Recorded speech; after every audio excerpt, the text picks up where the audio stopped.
Salam damai sahabat oase rohani Katolik dimanapun Anda berada. Apa kabar Anda? Semoga Anda semua dalam keadaan sehat, penuh sukacita dan selalu bersemangat di dalam Tuhan. Burung tukukur sedang bernyanyi di pohon kelapa indah bersuara. Sungguh bersyukur hari ini saya bisa menyapa sahabat tercinta. Saya Katerina Utami akan bersama Anda dalam oase rohani Katolik edisi hari ini, hari biasa pekan biasa ke-25. Bersama saya telah hadir narasumber ORK, Romo Karolus Putranto Tri Hidayat PR, yang biasa dikenal dengan nama Romo Uut. Salam jumpa Romo Uut, apa kabar hari ini? Salam jumpa Mbak Utami, kabarnya luar biasa, baik-baik, sehat lahir batin.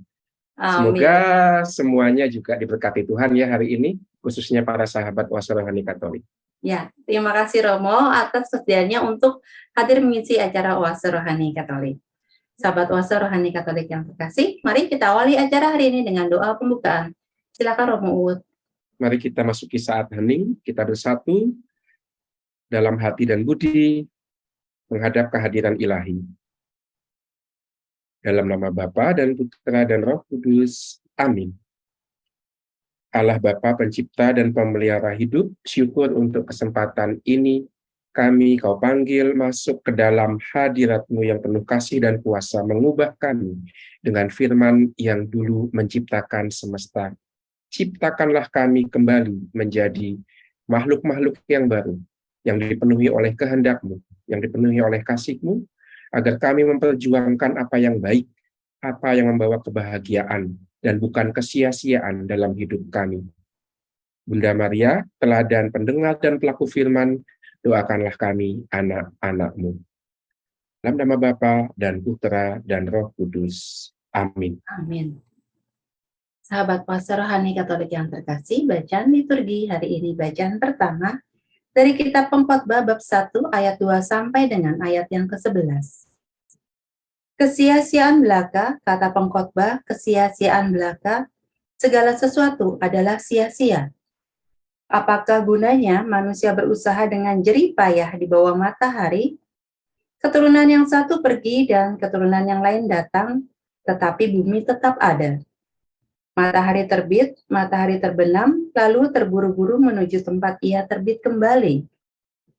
Angin bertiup ke selatan, lalu berputar ke utara. Terus-menerus ia berputar, dan dalam putarannya angin itu kembali. Semua sungai mengalir ke laut, tetapi laut tidak juga menjadi penuh. Kemana sungai mengalir, ke situ sungai mengalir selalu.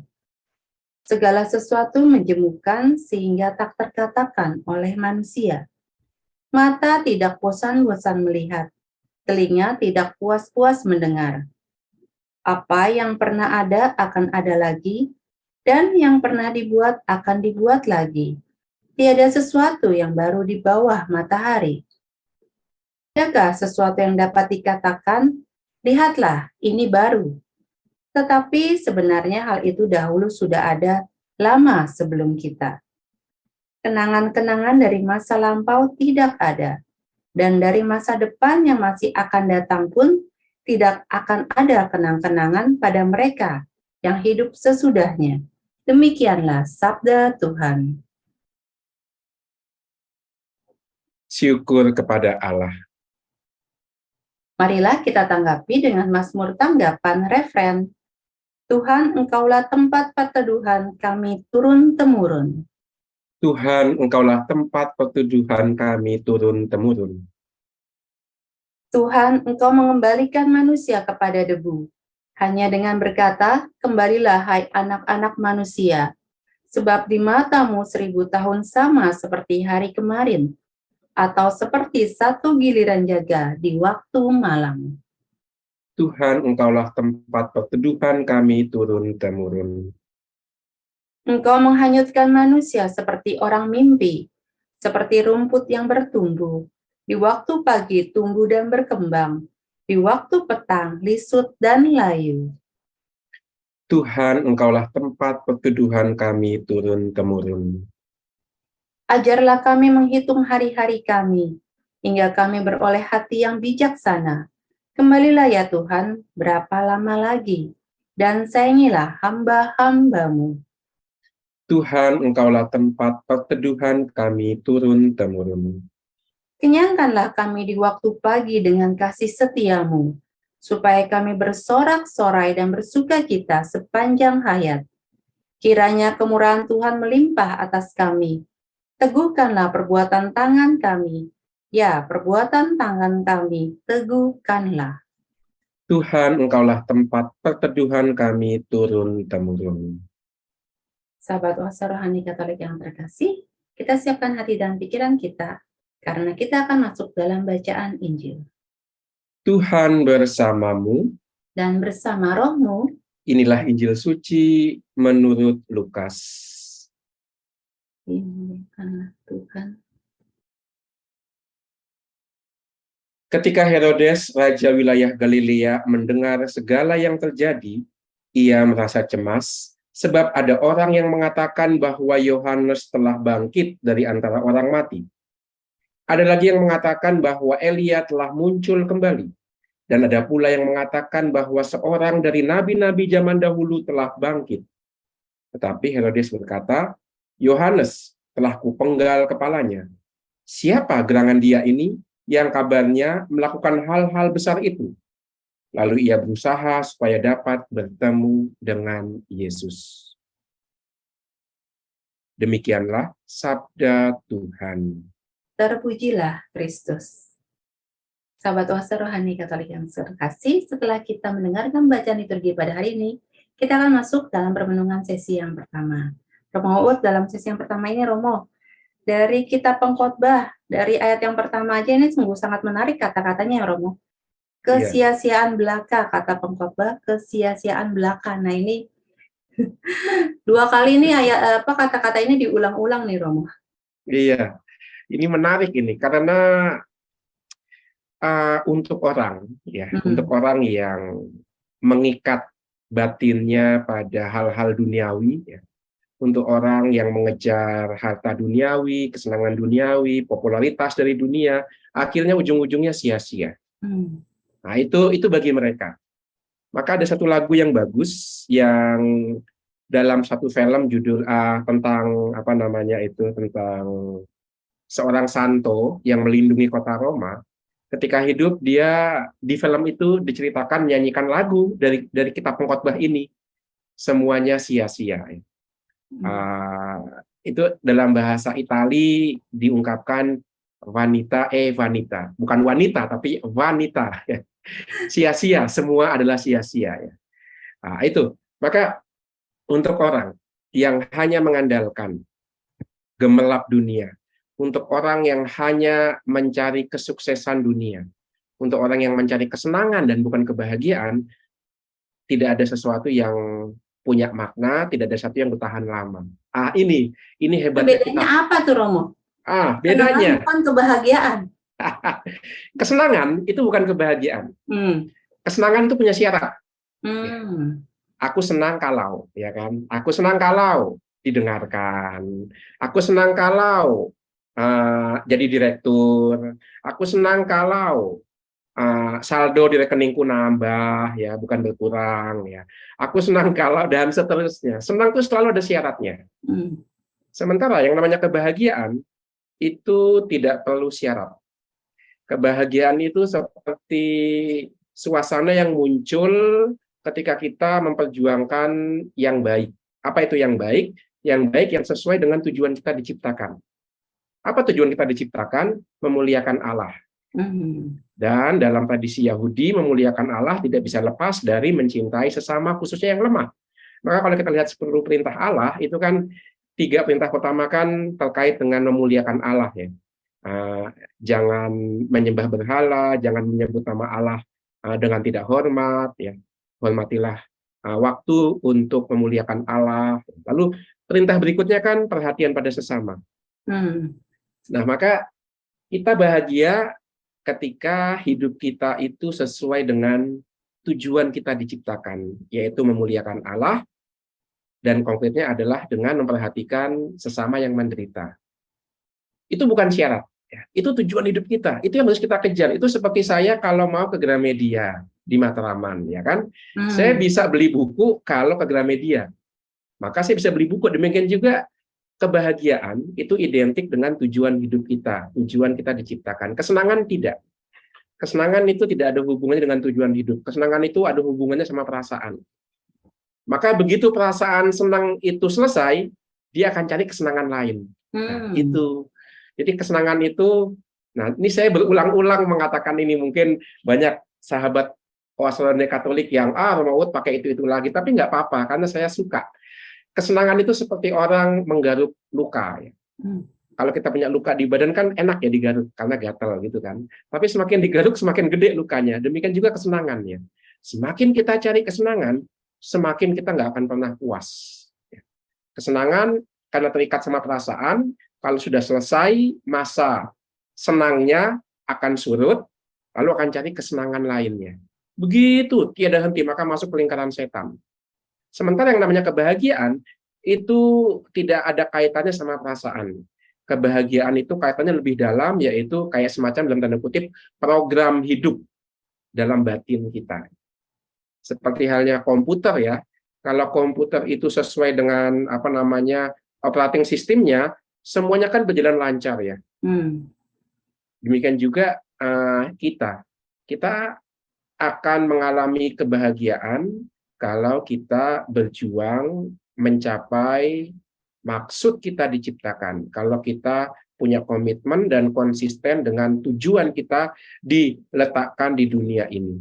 Memuliakan Allah dengan memperhatikan mereka yang lemah. Itu sebabnya mengapa tidak semua orang yang keinginannya terpenuhi bahagia. Sebaliknya, ada banyak orang yang kelihatannya kok tidak sukses, biasa-biasa saja hidupnya, tapi happy-nya luar biasa. Nah, itu karena yang kelihatannya biasa-biasa saja, dia hidup sesuai dengan tujuan. Dia diciptakan, ya, memuliakan Allah dan mencintai sesama. Maka betul yang dikatakan penulis kitab Pengkhotbah ya, semuanya sia-sia, nggak ada yang berubah. Sungai mengalir ke samudra yang nggak nambah laut air samudra ya kan. Pagi terbit di timur, tenggelam di barat, ya begitu lagi. Itu akan dialami orang yang hanya mencari kesenangan. Maka menarik dalam Mazmur yang kita bacakan hari ini ya, Tuhanlah tempat perteduhanku. Kalau orang meletakkan kebahagiaannya pada Tuhan, artinya hidup sesuai dengan tujuan dia diciptakan, maka tidak ada yang sia-sia. Bahkan kalau dia menderita sekalipun, kalau dia wafat disalib sekalipun, seperti yang dialami Tuhan Yesus, tidak ada yang sia-sia. Karena dari kematian Tuhan Yesus, bangkitlah gereja, bangkitlah tubuhnya gereja, bangkitlah banyak orang yang percaya pada dia, bahkan sampai sekarang ini setelah Yesus wafat dan bangkit 2000 tahun yang lalu. Nah, itu. Tapi siapa yang ingat sama Raja Herodes ya kan? Yang hidupnya mengejar kesenangannya pribadi ya. Siapa yang ingat sama dia? Siapa yang hidupnya kena dampak dari Herodes? Nggak ada itu. Herodes akan dikenang sebagai orang yang selamanya itu hanya cari kesenangannya, bahkan mau merebut istri saudaranya sendiri, Herodias. Nah, siapa yang akan meletakkan Herodes sebagai tokoh favorit, tokoh idaman? Nggak ada. Panutan tidak ada. Maka hidupnya Herodes penuh dengan kekayaan dan kesenangan, tapi tidak dikenang oleh dunia. Sebaliknya Tuhan Yesus, tukang kayu, pewarta kabar sukacita yang berkhotbah keliling, mati seolah-olah mati sia-sia disalib, tapi sampai sekarang masih punya pengaruh, kekuatan ajarannya. Nah, itu kurang lebih seperti itu. Kekuatan bacaan pertama dari kitab Pengkhotbah. Yeah. Sia-sia bagi mereka yang tidak mencari Allah, mencari tujuan hidupnya. Ya. Menarik ya Romo ya. Ternyata kalau kesenangan itu berurusan dengan perasaan ya Romo. Iya. Kebahagiaan itu berbeda karena dia ada tujuan hidup kita ya. Betul. Jadi jangan pernah bingung kalau ketika kesenangan itu tercapai, tetapi kemudian itu akan surut mencari kesenangan-kesenangan lainnya ya Romo. Betul. Iya. Sementara kebahagiaan itu durasinya lebih panjang itu. Emang misalnya ya, memang biarawan-biarawati yang tidak berkeluarga, tidak punya harta milik, tidak berjenjang karir, tidak bahagia mereka di biara. Tidak tuh. Banyak biara-biarawati yang senyumnya tulus luar biasa, happy-nya luar biasa, walaupun dalam tanda kutip seolah-olah di mata dunia menjalani hidup yang sia-sia. Ya nggak punya harta, nggak punya karir, nggak punya keluarga, ya kan? Tapi mereka menjalani hidup mereka sesuai dengan panggilan dalam hati mereka. Mereka menemukan tujuan kenapa mereka dilahirkan ke dunia ini. Memuliakan Allah, mencintai sesama dengan jalan hidup mereka. Mereka bahagia loh. Nah, itu. Demikian juga para imam ya, Itu yang tidak lebih identik dengan tujuan hidup kita ya, tujuan hidup masing-masing orang ya Romo ini. betul tujuan hidup masing-masing orang. Jadi setiap orang dipanggil untuk mewujudkan tujuannya. Tujuan umumnya kan satu ya, memuliakan Allah dan mencintai sesama. Tapi kan masing-masing punya cara mewujudkan tujuan, mencapai tujuan itu. Ada yang dipanggil untuk hidup berkeluarga ya. Maka ketika orang misalnya bapak atau ibu rumah tangga berjibaku setiap hari kena macet ya kan, lalu juga berjuang di kantor ya untuk kebahagiaan anggota keluarganya, dia akan happy, dia akan bahagia.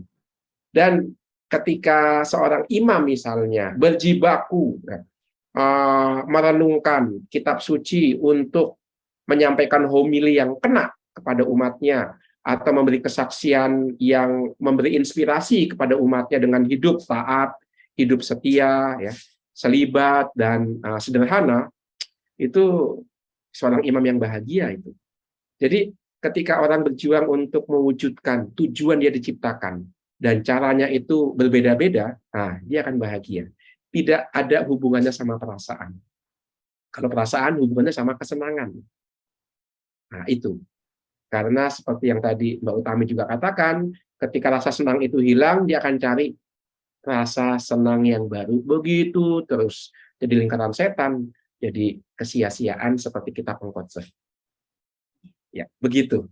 Iya, Romo sangat banyak sekali ya belajar hari ini dari renungan Romo bahwa ya, betul. Lebih baik kita mencari kebahagiaan karena itu adalah jangka panjang daripada kesenangan yang kita cari, Romo. Betul, ya. Kebahagiaan karena jangka panjang.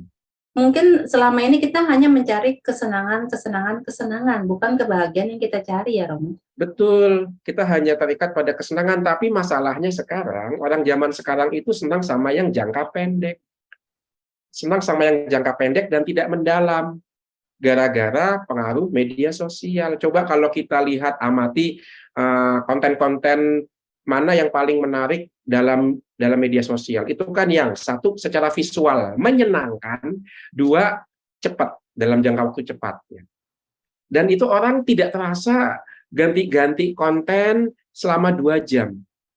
Karena terus mencari yang baru, mencari yang baru, mencari yang baru. Maka ada pikiran yang penting menarik, menyenangkan, dan dalam waktu singkat.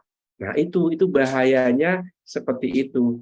Apa yang ditawarkan oleh media sosial menjadi prinsip hidup. Yang penting menarik, yang penting menyenangkan, walaupun itu durasinya singkat. Kan bahaya di situ ya. Tidak mendalam, tidak berdurasi panjang, dan seterusnya. Dan hanya terbatas pada yang visual, yang penampakan fisik belaka. Nah, ini bahaya dari pengaruh media sosial saat ini. Ini tugas Komsos sebenarnya, komunikasi sosial untuk dalam tanda kutip menginjili media sosial. Ya seperti ORK selama ini ya kan ya, menggunakan media sosial untuk pewartaan, untuk menggiring orang pada pencarian kebahagiaan dan bukan kesenangan. Ya. Ya, terima kasih Romo Wood untuk permenungannya di sesi yang pertama ini. Sahabat Oase Rohani Katolik yang terkasih, kita akan jeda sejenak. Kita akan kembali di Oase Rohani Katolik sesi yang kedua.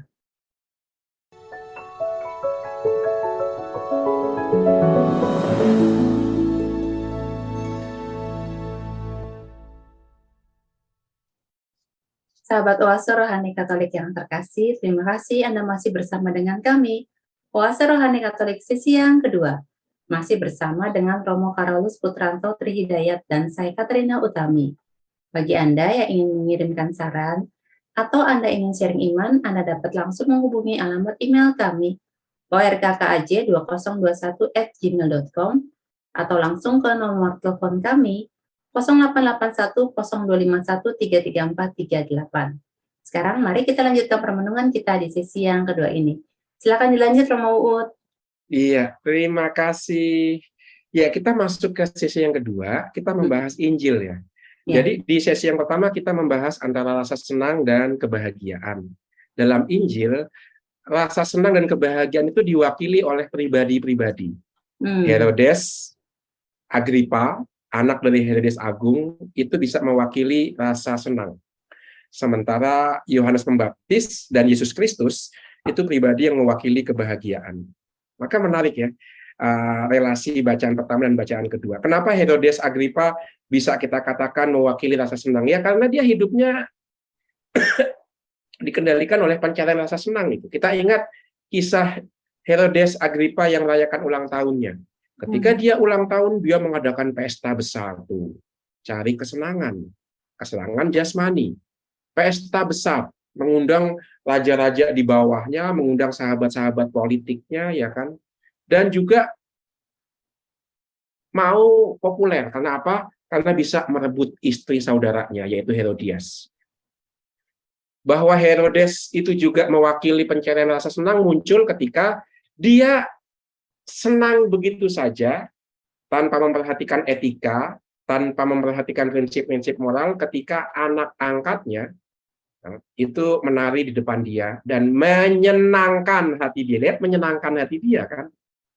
Maka saking senangnya dia lupa diri. Dia bilang, pokoknya setengah kerajaan akan saya berikan kepada kamu karena kamu menyenangkan hatiku. Wah, itu. Dia lupa sama nasib rakyatnya. Dia lupa sama bahwa kekuasaannya itu adalah tugas ya. Tapi karena dia mabuk kesenangan, dia bisa bersumpah sembarangan seperti itu. Dan ketika akhirnya anak angkatnya itu minta kepala Yohanes, kembali kelihatan dia nggak punya prinsip, dia nggak punya pegangan moral.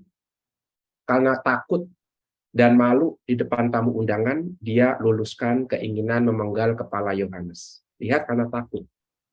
Dia berarti mencari popularitas, dia mencari nama baik, dia mencari apa yang menyenangkan di dunia ini. Maka dia tega memenggal orang yang tak bersalah. Itu kurang lebih gambaran Herodes, penguasa Galilea, sebagai figur personifikasi dari rasa senang. Ya Romo, tapi gimana ya caranya, maksudnya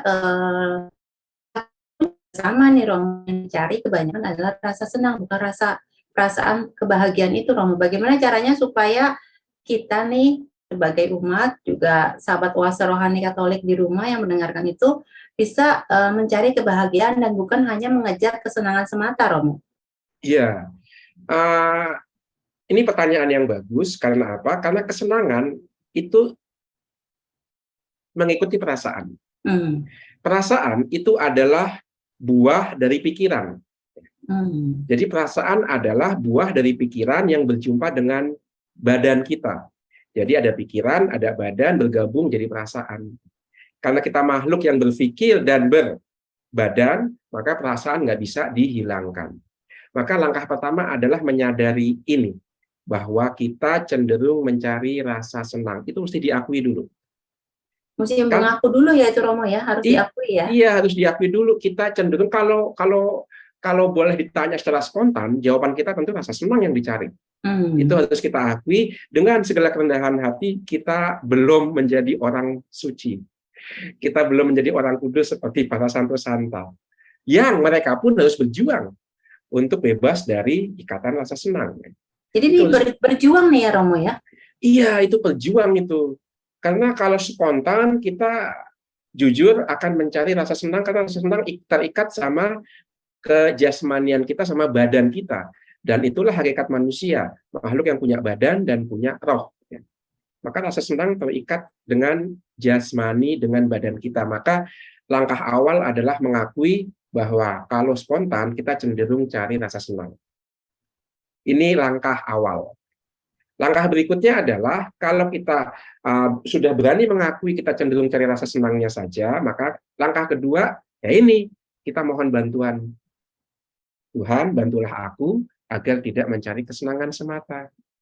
Bantulah aku yang lemah ini agar semakin hari semakin lepas dari pencarian rasa senang. Ingat, semakin hari semakin lepas. Kita tidak akan pernah lepas sama sekali. Itu akan terus menggoda kita. Maka kita mohon bantuan Tuhan. Dan langkah yang ketiga, ya kita semakin mendekat kepada Dia yang adalah jalan, kebenaran, dan hidup, yaitu Yesus sendiri. Nah, itu cara kita mencapai kebahagiaan dan tidak sekedar mencari kesenangan. Mengakui kita cenderung mencari kesenangan, kemudian mohon rahmat Tuhan, dan yang ketiga, punya disiplin untuk semakin dekat dengan Yesus, Tuhan kita yang adalah sang jalan, sang kebenaran, dan sang kehidupan. Wah, itu dibuat setiap hari tuh. Nah, itu maka ada momen-momen yang namanya pemeriksaan batin. Setiap hari sebelum tidur kita memeriksa batin kita. Hari ini aku cari kesenangan apa saja ya? Hari ini aku sudah jatuh dalam kesenangan apa ya? Atau hari ini aku sudah setia pada Yesus dalam hal apa ya? Aku sudah mengalami sukacita atau bahagia karena apa ya? Nah, itu namanya evaluasi harian, pemeriksaan batin setiap hari yang idealnya kita lakukan minimal 1 kali setiap hari sebelum tidur. Nah, kalau ini kita buat setiap hari, kita pelan-pelan bisa mulai membedakan senang dan bahagia, menyadari kesenangan kita yang mengikat dan yang membuat kita tidak bebas, dan pelan-pelan mulai mengarahkan kita kepada kebahagiaan, bukan lagi hanya pada kesenangan. Ingat, ini perjuangan seumur hidup. Ya. Jadi jangan bermimpi selama hidup di dunia ini kita bisa lepas total dari rasa senang. Tidak. Ya. Seperti yang kisahkan tadi, saya menceritakan satu film Itali tentang Santo Filipus Neri ya. Santo Filipus Neri ini salah satu pelindung kota Roma ya. Dia itu begitu rendah hati sampai-sampai dia mengakui bahwa setiap orang itu punya perjuangan hidup yang levelnya berbeda-beda. Ada orang yang levelnya sudah tinggi, ada yang levelnya masih dalam tahap dasar. Maka salah satu nasihati yang terkenal adalah berjuanglah menjadi baik sebisa mungkin. Nah, itu, berjuanglah menjadi lebih baik sebisa mungkin. Dalam bahasa Italinya, siate buone se potete. Nah, itu artinya jadilah baik kalau bisa. Nah, itu sederhana sekali. Filipus Neri tahu sulitnya lepas dari kesenangan duniawi, maka dia juga nggak ngoyo gitu ya, nggak ngoyo, nggak ngotot. Karena yang namanya rahmat Tuhan itu tidak ngoyo kok ya. Itu melihat juga level-level perjuangan hidup kita. Bapak Paus Fransiskus juga menasihatkan begitu, jangan copy paste kehidupan Santo Santa begitu saja. Karena sejarah hidupnya Santo Santa berbeda dengan sejarah hidup kita. Kita boleh menjadikan perjalanan Santo Santa sebagai inspirasi, tapi jangan copy-paste. Setiap pribadi punya sejarah hidup yang berbeda-beda. Maka level perjuangannya juga berbeda-beda. Nah, itu pesan Bapak Paus untuk kita, sesuai dengan nasihat Santo Filipus Neri, jadilah baik sebisa mungkin, sesuai juga dengan Tuhan Yesus. 12 rasul, 12 murid Yesus itu perjuangannya berbeda-beda. Perjuangan Petrus berbeda dengan perjuangan Yohanes. Perjuangan Yohanes berbeda dengan perjuangan Filipus. Masing-masing punya levelnya sendiri-sendiri. Nah, itu. Maka Santo Petrus yang perjuangannya paling berat sesuai dengan tanggung jawab yang akan dia ampu, dia pegang menjadi batu karang bagi gereja. Maka perjuangan Santo Petrus paling berat. Karena kehidupan Santo Petrus selanjutnya akan menjadi inspirasi bagi setiap orang yang mengikuti Tuhan. Nah, itu. Seperti Ya, itu. Romo. Ya. Alangkah ini ya Romo, alangkah bahagianya nih Romo kalau setiap orang di dunia ini yang diperjuangkan adalah kebahagiaan bukan kesenangan ya Romo. Iya, langkah-langkah bahagianya kalau kita bisa melihat itu. Tapi sekali lagi, itu butuh banyak air mata. Saya membaca belakangan ini tulisan-tulisan Santo Ambrosius, Uskup Milan, terkait dengan sakramen baptis. Hati manusia itu digambarkan seperti seekor kerbau. Bandel gitu. Udah dikasih penglihatan, udah dikasih kebaikan, tapi kok ya masih nggak mau bertobat. Gambaran yang paling tepat itu seperti bangsa Israel di padang gurun, ya kan? Sudah dibimbing sama Tuhan dengan setia, dikasih roti mana, dikasih burung puyuh, dikasih air di padang gurun, kok ya masih ngeyel. Itu hakikat hati manusia, itu sulit bertobat. Tetapi Tuhan nggak kapok. Kalaupun hati manusia sulit bertobat, air mata Tuhan Yesus akan membasuh kekerasan hati itu. Jadi Santo Ambrosius menggambarkan air baptis yang kita terima seperti air mata Tuhan Yesus. Tuhan Yesus akan menangisi kekerasan hati kita. Dan setiap tetes air mata Tuhan Yesus akan melubangi kekerasan hati kita. Sampai hati kita kemudian terbuka bagi rahmat Tuhan. Nah, itu gambaran yang bagus sekali.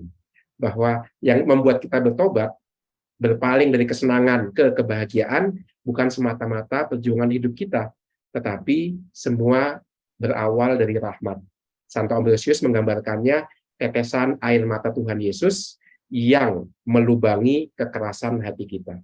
Itu digambarkan pembaptisan seperti itu, yaitu tetesan air mata Tuhan Yesus yang membuat kita bertobat. Itu Karena ada indahnya. rahmat yang diberikan Allah bagi kita ya, Romo. Betul, ada rahmat itu. Jadi mungkin kita nggak sadar ya, karena hati kita keras. Tetapi tanpa kita sadari, tetesan rahmat itu akan melubangi dalam tanda kutip batu granit hati kita. Itu kalau dalam Injil kita ingat perumpamaan benih ya. Benih itu kalau dalam Injil Lukas kan digambarkan ada seorang penabur yang menaburkan benih, dan benih itu ada yang jatuh di jalan, ada yang jatuh di semak berduri, di tanah yang berbatu, dan di tanah yang subur. Kita mungkin bisa mengatakan, ya ini penaburnya kok sembarangan sih ya, menaburkan benih seenaknya sendiri, bisa jatuh di mana aja. Kita lupa bahwa dalam konteks Yahudi di Palestina sana, begitulah cara orang Palestina menaburkan benih. Karena tanah di Palestina itu tidak seperti tanah di Jawa atau tanah di Indonesia yang banyak kesuburannya. Maka bagi orang Palestina, sejumput tanah kecil sekalipun tetap layak diberikan benih. Siapa tahu bisa menghasilkan tanaman. Maka cara menabur benih di Palestina seperti itu, akan ditabur ke setiap penjuru dengan harapan ada tanah yang baik dan benih itu bisa tumbuh. Nah, begitu, maka itu harapannya. Nah, yang ditekankan dalam perumpamaan penabur benih ini adalah bahwa benih itu memiliki kekuatan dari dalamnya untuk menumbuhkan tunas, dan tunas nanti akan menjadi pohon sayuran yang tinggi. Demikian juga rahmat Tuhan. Dari dalam rahmat itu sendiri akan ada kekuatan. Entah kita itu bertobat atau tidak, rahmat akan bekerja. Rahmat akan bekerja dalam diri kita sampai pada satu saat nanti, kita akan dihadapkan pada kebebasan kita. Di hadapan rahmat yang sudah bekerja itu, aku mau kerjasama dengan rahmat itu atau tidak. Maka walaupun rahmat punya kekuatan, dia tetap membutuhkan kerjasama dan kebebasan kita. Dan kebebasan kita bisa berubah ketika disentuh oleh rahmat yang punya kekuatan itu. Nah itu, maka sekali lagi, jangan takut, kalaupun kita itu punya hati yang keras, rahmat Tuhan lebih keras lagi. Dia sabar, dia seperti air netes-netes begitu ya. Tapi tanpa kita sadari, dia sudah melubangi batu granit hati kita, seperti air mata Tuhan Yesus. Ya, ya. Romo, ada yang mau saya Romo, saya mau tanyakan. Ya. Biasanya nih di kalangan orang masa kini nih Romo, ya. Biasanya ada banyak orang nih, mungkin ada yang banyak berpikir hidupnya itu biasa-biasa aja gitu Romo, penuh dengan kesedihan. Bukannya hidup itu di Tuhan itu menginginkan agar kita dilahirkan oleh orang tua kita, bukannya kita itu untuk sesuatu yang menyenangkan gitu Romo. Nah ini adalah sesuatu yang baru, bukan menyenangkan tapi memiliki kebahagiaan ya Romo ya. Iya, betul. Maka kita diciptakan bukan untuk senang tapi untuk bahagia. Nah, Dan ini beda iya, banget ini ya. iya. Dan kebahagiaan itu tidak mesti berlawanan dengan penderitaan. Kalau penderitaan, kesedihan itu kan lawan dari kesenangan ya.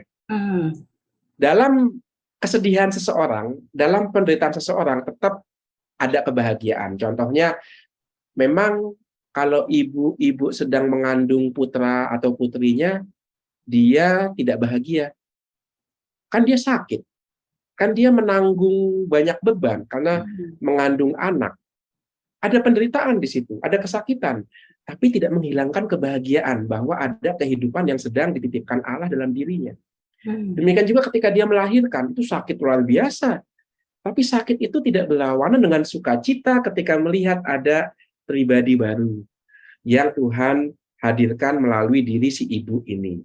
Nah, itu gambaran yang diberikan Santo Paulus, bahwa yang namanya sukacita, yang namanya bahagia, tidak berlawanan dengan penderitaan, dengan kesedihan. Bunda Maria disebut sebagai bunda dengan 7 duka cita. Bukan berarti Bunda Maria nggak bahagia, ya enggak. Dalam duka citanya, Bunda Maria tetap mengalami sukacita. Bahkan terjadi bersamaan itu. Ketika Bunda Maria mempersembahkan kanak-kanak Yesus di bait Allah, Bunda Maria pada saat yang bersamaan, pada saat penuh sukacita itu, karena mempersembahkan anaknya yang tunggal kepada Allah, pada saat yang bersamaan, Bunda Maria juga menerima nubuat dari Simeon. Hatimu akan tertembus pedang. Nah, lihat, sukacita bisa bersamaan dengan sukacita. Tidak perlu berlawanan. Karena yang namanya bahagia, sekali lagi, tidak punya syarat. Bahagia yang datang dari Allah tidak bisa dicuri oleh dunia ini. Nah, itu kan yang dikatakan Tuhan Yesus ya. Bahagiaku tidak datang dari dunia ini. Bahagiaku tidak bisa dirampas dan dicuri dari dunia ini. Ini tentu tidak semudah yang saya katakan. Ini tentu pengalaman batin yang setiap orang pada level-level tertentu berbeda-beda perwujudannya. Seorang ibu, seorang bapak yang susah bekerja keras tapi tetap bahagia karena tahu kerja kerasnya ini untuk kebahagiaan orang lain, dia bahagia karena membayangkan anak-anak dan pasangannya bahagia. Seorang dosen yang baca buku mati-matian, itu kan sulit itu. Meluangkan waktu membaca buku, tidak malam mingguan gitu ya.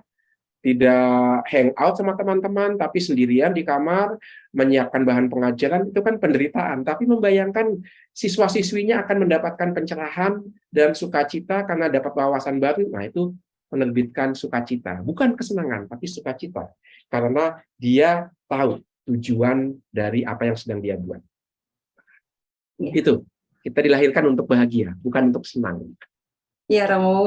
Romo, sebelum kita menutup acara ini, Romo ada kesimpulan yang ingin disampaikan kepada sahabat Oase Rohani Katolik? Iya, kesimpulannya tadi itu ya, 3 tahap, 3 langkah kita untuk beralih dari kesenangan ke kebahagiaan setiap harinya. Menyadari bahwa dengan rendah hati bahwa kita cenderung cari kesenangan. Yang kedua, mohon rahmat Tuhan. Dan yang ketiga, dekat dengan Tuhan Yesus, yang melalui Tuhan Yesus kita akan dibawa berjumpa dengan orang-orang yang terpinggirkan. Dan kalau kita sudah berjumpa dengan mereka, berjuang bersama mereka, ada sukacita di situ. Itu. Ya. Terima kasih Romo, banyak sekali untuk hari ini kami belajar untuk memperjuangkan kebahagiaan dan bukan hanya kesenangan semata. Semoga sahabat Oase Rohani Katolik yang mendengarkan juga dapat mempraktekannya dalam kehidupan sehari-hari.